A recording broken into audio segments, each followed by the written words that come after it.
Today on Rocket Punch, we're going to take a look at the 30th anniversary reprint of the first edition of Star Wars the Role-Playing Game by West End Games. Let's check it out. Alright guys, here we are sitting down at the table, and we're going to be taking a look at the Star Wars Role-Playing Game first edition that was originally released by West End Games, and this is the 30th anniversary reprint of it by the now defunct Fantasy Flight Games. Well, I guess they're still around, but no longer have the Star Wars license. So, once you take off the shrink wrap, this little piece here isn't anything. It's just a dust cover, but you really got to take it off if you want to enjoy the game. Just kind of talks about that. So I picked it up on eBay, sealed, and then I ripped that sucker open because it's an awesome game. We got the nice dark matte cover, and then we got that nice art right there. That's a really nice piece. Now I'm not going to throw this away. I actually take all my little inserts and I put them into picture frames and I make them into little mini posters on my wall. And you can see that right here. So let's get that out of here. So this actually comes with both books, the core book and the source book. Source book here and the core book. And then we got one more little piece of junk in here, the Star Wars role-playing game by Fantasy Flight, which I looked through. It was kind of interesting, like the art and some of the ideas they had, but I really don't like the specialty dice and stuff. So, yeah, take it or leave it. But I prefer this game because that's what I played a long time ago in a galaxy far, far away. So I'll take a look at this real quick. Let's take a look at the core book. Now, this is kind of a pretty rules-light game to me. It's really simple. Everything's D6s. And the other really cool thing about this book is it is part of the emergence of the original expanded universe of Star Wars. So like when people were writing books or things like that, they ended up like giving people of those and even some of the special effects guys, like in the movies and stuff, they actually had copies of this book, especially the later stuff, because there was so much information inside that they expanded on the original before, it really got tightened down later in life. But yeah, this was our first step into expanded universe at that time. So instead of art, it does have a lot of stills and stuff like that from the movie, and also a lot of production art, which is really cool, scattered throughout the book. So yeah, it just talks about the little introduction and immediately how to create a character. Now in this game, the character sheet is like super duper simple. And yeah, it even has this GM screen basically in the back. So yeah, this is it. You have like dexterity, perception, knowledge, strength, mechanical, and technical as your basic attributes. And then you have like your skills down here. So you don't have everything. The other cool thing about this is you have all these templates in the back. So it's like quickly statted out for all kinds of different characters. So you can be like an alien student of the Force, arrogant noble, armchair historian, and it all gives you your attributes. And then you get to just assign an extra couple dice to whatever skills you want to. And it gives you like a quick backstory here and some equipment. Then we got the bounty hunter, brash pilot, Ewok, failed Jedi, gambler, kid. I like the failed Jedi. It's kind of fun. Laconic scout, loyal retainer, the merc, minor Jedi, Mon Calamari, the old senatorial. So you can see that it pretty much covers everything you'd want to play. The outlaw, the pirate, the quixotic Jedi, the retired Imperial captain, smuggler, tongue-tied engineer. That's me, tongue-tied. Young senatorial Wookiee, and a tough native. Well, I think no, that's it. And then the back of the book has all these charts for the DM. That's really cool. We'll go over that in a minute. So that's really it. So yeah, you take that custom template of whatever you want, and then you have those die codes of like a 4D plus 1, and because this is all D6, so 4D plus 1, so you get 4 D6s plus 1 to get over your target number. Most target numbers are like 5, 10, 15, 20. I think it even goes higher than that. And then you get 7 extra 7D to kind of distribute how you want. So you'd go like, so in the example, you have a 3D, but he has a 5D plus 1 in blasters. So you get 7D to go through everything. And then you get 1 force point, and it talks about force points. You can kind of re-roll, or I believe. But yeah, that's really your character sheet right there. Yeah, there's not a lot to it. That's it, basically, for rolling up your character. And then you got the bare bones. So you got the opposed rolls. So if you're trying to muscle something, the Imperial Strength is a 2d2, and then your character is a 3d6 or a 3d. The player rolls and gets an 8, and then the Imperial rolls an 11. So the Imperial wins. That's it. And then there's the difficulty numbers. Like I said, 5, 10. Most shooting is typically 10 for a short range. So your blaster skill, you got to get a 10 or higher. And then, sorry, I'm umming. I'm doing bad. And then you have like additional things you could do. So you're dodging. So dodging's a reaction. And in this game, whenever you can take multiple actions, but every second action. So if I have a 4D in blaster, and then I want to take another action, my other action would go down by 1. So if I had a dodge of 2D, it would go down to 1D. So you can do, I believe, up to 3 actions. You can go up to take -3 total D to your actions. And then for your skill points, like I said, it goes like 5D plus 1. So first you'd go, when you get experience, you'd go a +1 to the stat. Then you'd go a +2 to the stat. Then you'd go to the next D level. And then you'd start all over again, +1, +2. Okay, so you have like 1 force point per day, essentially. And what you do with that, if you spend a force point, you get to double your total die. So if you have a 4D plus 1 in blaster, now it's an 8D plus 1 in blaster. So that's cool. That always helps. And then you got some lightsabers. And then in here, here's the force powers. You have control, sense, and alter. So control is kind of your own body, adapting your own body. Sense is feeling the force. And then alter is you can move objects and things like that. And then there's ways to combine it. Like you do a control sense or control alter skill. And that's kind of talked about in the back. Then there's also in the game, there's like this nice little solo adventure that kind of teaches you a little bit how to play the game, which is always nice. Kind of a multiple choice background. And then that's it for the rules. And then we go on to Game Master section. It talks about the tone and how the attributes and skills work and when do you use those and what the difficulty numbers are at. So like a very easy task is a 5. For example, firing a blaster at point blank or knowing that Wookiees are called Wookiees. Okay. Or putting on a restraining bolt. Easy task is a 10, which is most of what you're going to do. So your short range skills, firing a blaster, knowing that Wookiees use bowcasters, replacing droids' visual sensors. 15 is moderate. So firing medium range, knowing Wookiees like to win, fixing a droid's servo motors. D20, long range blaster, knowing the customs and eating habits of Wookiees, reconditioning a badly worn and damaged droid. And very difficult would be long range, at someone dodging and being able to eat a meal with Wookiees while obeying all their customs.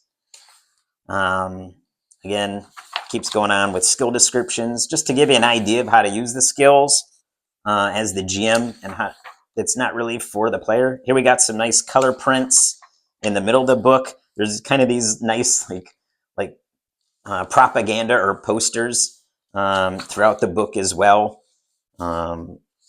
So that's always cool. I mean, this is all we had back in the day. We'd be like, oh my God, I can look at Star Wars stuff without the movie. So we just stare at these pictures for hours and hours and hours and hours.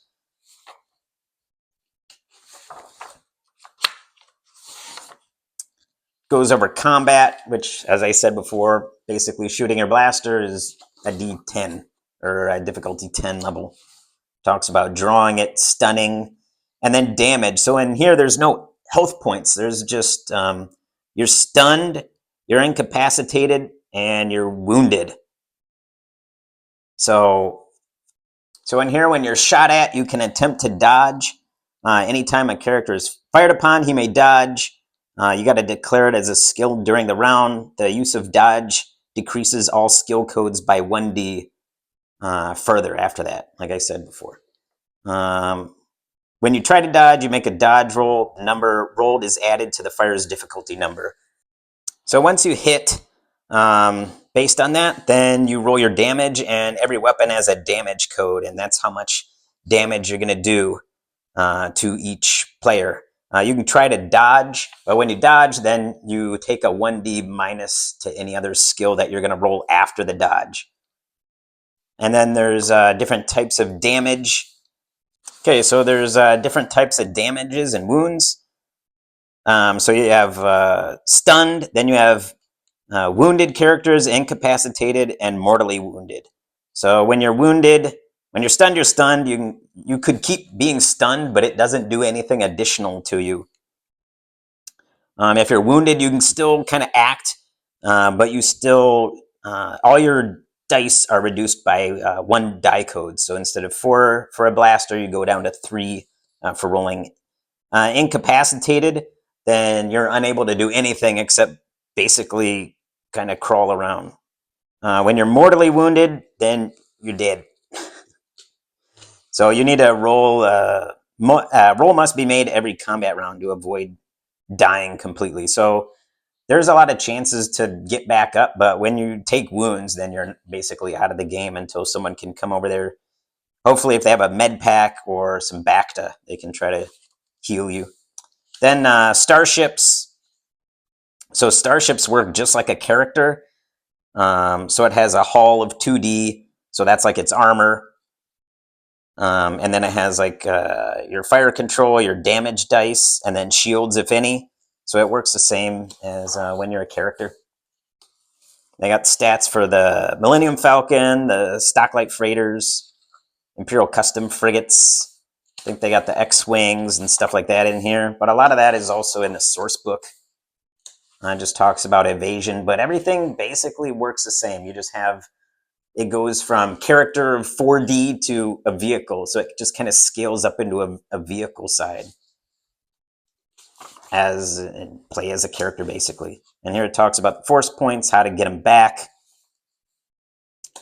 You start with a couple powers, but once you start, you can't raise up again until you find a master. So you have to get trained under a master to increase your skills or learn new skills in the force. But the force doesn't have force points like basically the skill die of the force point. So the force acts more like any other skill. So you have like a 2D in control or a 1D in sense, and it just works the same as any other skill. Some more color prints. And talks about different force powers that you can get, other types of characters. Now, in the first book, they really kind of limit you to what types of characters you can be. Most of the aliens, except Wookiees and Ewoks and a couple others that are in the templates, they're not in here. But it does talk about some rules for using them as NPCs. And it's actually really easy to basically make anything into any character, because in the Star Wars, they're all just basically the same. You can just say that one alien is a little bit faster than most others, so start their dexterity a bit higher. But you can just use the templates and make your own.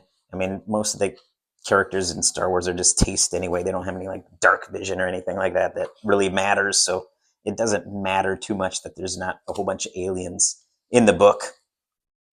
It's really more of a skill-based system. And just talks about how to design adventures. And then it actually has, the rest of the book is just a large kind of adventure that you can run. It's like, introducing the Incom T-65 X-Wing. You got this nice little, the 4-week Grand Galactic Tour. You know, they have a lot of these, you know, commercial, like it's like reading a magazine in the Star Wars universe. It's kind of cool. And that's basically then a book. Then you have the templates, and then you have the GM guide. So it has like the scatter diagram. It has the damage codes for the weapons. So now you can kind of print these out and make a quick GM screen if you wanted to. And then what's actually kind of funny but unfortunate is in the first edition of the 1E guide, there was like this Han Solo plate that you could mail away for, and it kind of looks like this in my memory. Basically, they kind of have that. They have this gold etching on the side, but now they have this stupid dice game. But it's kind of funny that they kind of included that as a little nod. And then again, look at our not as good games. So that's the core book. And then the source book, you know, it just kind of goes over more stuff. It talks about how everything works, which, like I said, back in the day, it was really awesome. So it talked about how hyperdrive works. You know, we didn't have all these technical manuals when Star Wars was out. So, you know, getting this kind of book, we would just read and read and read and stare at these pictures forever. But you have all the standard equipment in the movies, the B-Wings, the A-Wings, Y-Wings, the X-Wing. Has this, you know, that's amazing. All the TIE fighters, the bombers, Corellian corvettes, everything. More space transport, bulk freighters, and then a whole bunch of types of droids. This is where we learned all about, there were all types of different astromech droids, the Doctor, the probe droid. Some more art from the movie, sail barge, speeder bikes, all the concept art, AT-ATs, ATSTs, different aliens you can add that aren't in the core book. So based on this, you can kind of guess, and there is some advice on how to make your own aliens in the core book. Different creatures. You got the banthas, the dewbacks, the rancor, space slugs, tauntauns, general equipment, cost chart, different types of blasters, all about lightsabers, stormtroopers. I love the scout trooper armor. That was always my favorite toy to play with. All this awesome concept art. Different types of Imperial bases. And then you have the heroes. So you could technically play as Luke Skywalker, but his stats are off the scale. All the classic guys you have the stats for, but that wouldn't be fun. But it's interesting to just look at how they statted them out. Bibliography. That's it. 3 films, a couple novels, and some source books. So that's all there was when the 1E book came out. So a little bit of history in there as well. So yeah, if you can find it on eBay, it's totally worth it. It's like I say, it's super quick, easy to pick up. All you need is D6s. You got templates in the back. You don't even need to make characters. You just cut them out or print them and cut them out, hand them out to people and say, we're playing Star Wars now. Let's go. So yeah, check it out. And thanks for tuning in. Till next time, Rocket Punch!